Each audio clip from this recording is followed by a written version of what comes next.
So I called this evening Redford Police Station in regards to some help, and I'm journalizing this information.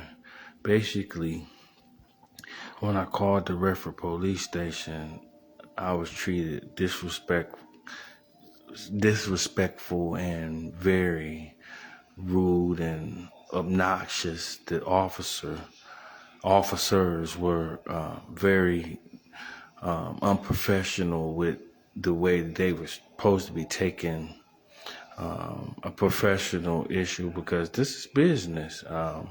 My ID and my social security card is federal issues that issue that I need to have. And I explained to the officer, he said to me that my wallet is basically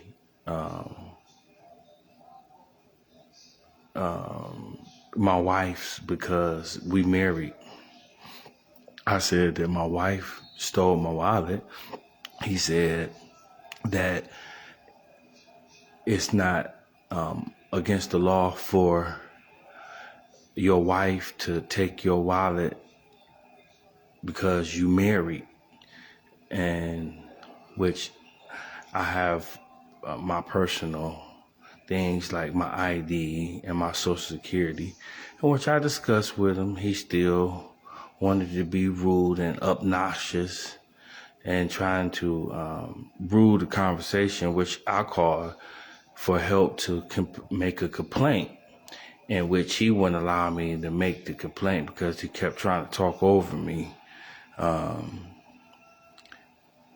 And then he hung up the phone several times because I called back, because just like the rest of you, my identification is very important, seeing that it is law that you gotta have identification in America. So he says I have to come up there and make a complaint about my wife stealing my identification and my social security card.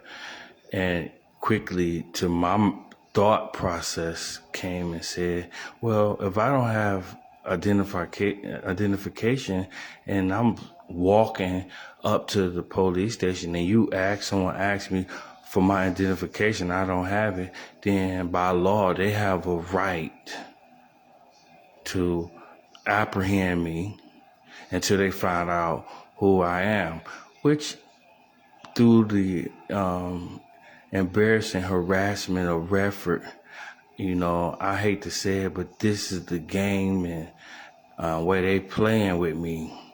So I'm just taking my precautionary measures by recording and documenting, journalizing these rude and disrespectful people who decides to disregard the Constitution and the law to make it a personal issue, unprofessional, based on whatever kick they on, whatever they on, I don't know, whether it's racism or it's just pure colleague bias, codes of oaths in which they have amongst each other as colleagues or personal friendships. I don't know. But as a law student, I was taught to obey the law and the Constitution and fight for all my rights and my belongings and stand your ground law and all of that, which basically I was doing, standing my ground and trying to make sure that I got my ID, because my wife, she works for the Bureau, and they have this bullying attitude that they gonna just do whatever they want to do to us because they work for the justice system, instead of working with the justice system like they're supposed to. They working for each other that's members of the justice system.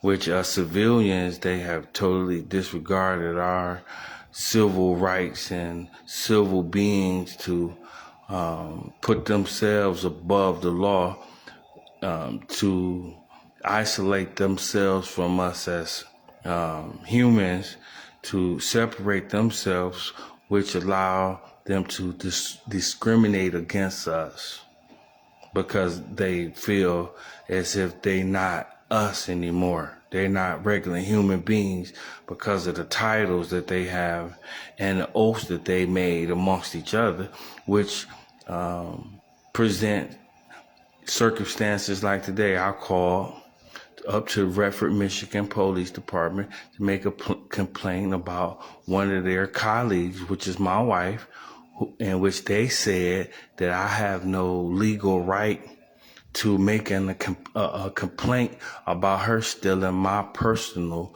identification and social security card, and then hung up on me several times when I tried to speak reasonable and try to find a logical way to find out what I'm supposed to do about my belongings that's being taken by her at a constant basis, which they already know because she have taken other things from me, in which they know, Redford, Michigan know, and they have made that same statement that I don't have no right to my belongings because I'm married.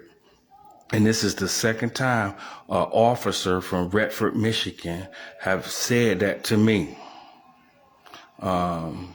which he wouldn't give me his name or his badge number. But I'm quite sure when this becomes a federal issue in the Supreme Court, we have no problem finding out who that is through the AT&T records, or perhaps through the superior officers that I'm quite sure will provide that information. Today is May the 6th. It's 10:04 p.m. And if I find anything else I feel like journalizing, I'm going to present that as well. But this is about Redford, Michigan, poor handling of a complaint. I tried to file a complaint, and it was very unprofessional and rude. And also, he tried to turn the tables on me and say that he was going to cite me with a citation because I was calling trying to get help for me to get my belongings, which means if he know the law, then he know for a fact that what he did was against the law, which means he knew he was being discriminatory towards me for whatever the reason may be.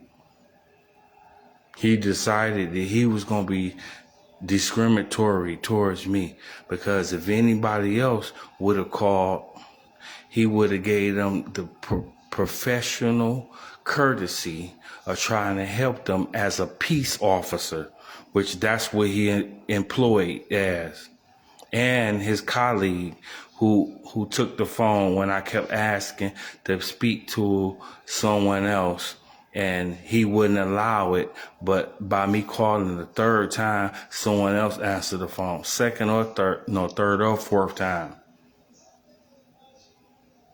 Because I called 3 or 4 times and he kept answering the phone and he kept hanging the phone up. Now, what type of unprofessional, and he threatened that he was going to hang the phone up on me when I was trying to ask on how I supposed to take care of this situation. In the middle of it, I may add that he finally said, "You have to come up here." He did say that. But that was after he had escalated the conversation to the point that there wasn't no logical explanation in the way he was talking towards me that took the conversation into a understanding that he wasn't trying to help me with my dilemma, which upset me to the point that I asked to speak with his supervisor, in which he denied me the courtesy of taking care of my professional business by speaking with his a supervisor. He denied it and hung the phone up on me. And when I asked him to give me his name and badge number, he refused. So he hung up on me, wouldn't give me his badge number, wouldn't let me speak to a supervisor, and he hung up on me. And I don't know who the other person that answered the phone, because when I asked them, they wouldn't give me their name or badge number neither. So I told them I'm going to call the state police, and I'm going to make a complaint with the state police if they don't, give me any more courtesy of being professional. I'm just going to call the state police. So that's the next move tomorrow. I'm going to call. I called, but no one answered the phone at the state police. And I called, it's +0. I pressed 0. They said no one can answer. So at the state police here in the state of Michigan, no one answered the phone. I didn't have any way to leave a message, or it when it went to the voicemail, it just kept beeping. So it was definitely a very gratifying moment today with dealing with the Michigan police and the police in the state of Michigan to solve a dispute, a problem, and the complaint that I was making. And I feel like I'm discriminated on based on my ethnic, because I believe if I would have been a Caucasian person, it wouldn't have went to people hanging up the phone on me when I'm the victim. Talk to y'all later. My name is Juwan Deshaun Robinson. Talk to y'all later. And I live in Redford, Michigan. And my address is 11321 Cetrilia. That's off of Middle Beach Daily and Plymouth. And I know you know who I am.